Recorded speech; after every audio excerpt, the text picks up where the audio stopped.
সফলতা নামটা যতটা মিষ্টি ঠিক ততটাই কঠিন।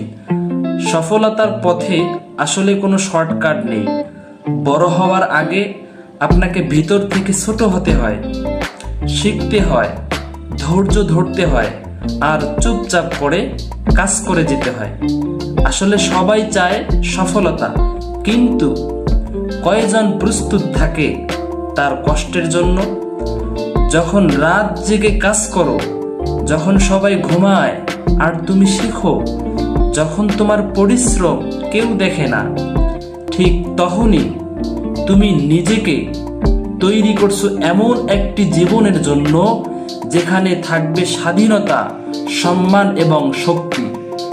সফলতা মানে আসলে শুধু টাকা না, সফলতা মানে নিজের পরিবারকে গর্বিত করা, যে কোনো পরিস্থিতিতে ভেঙে না পড়ে সামনে এগিয়ে যাওয়া, নিজের চেষ্টায় নিজের ভাগ্য গড়তে পারা, আর নিজের যে দুর্বল কাউকে সাহায্য করার সামর্থ্য অর্জন করা।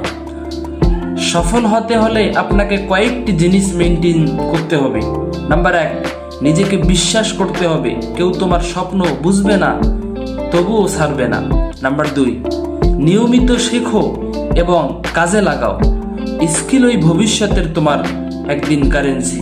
নাম্বার 3, অভ্যাস তৈরি করো। বড় লক্ষ্য কখনো একদিনে অর্জিত হয় না, ছোট ছোট অভ্যাসের মাধ্যমেই কিন্তু হয়। আমি শেষমেশ একটাই কথা বলবো, সফলতা একদিনে আসে না ভাই, কিন্তু একদিন ঠিকই আসবে যদি তুমি প্রতিদিন একটি ধাপ করে এগিয়ে যাও।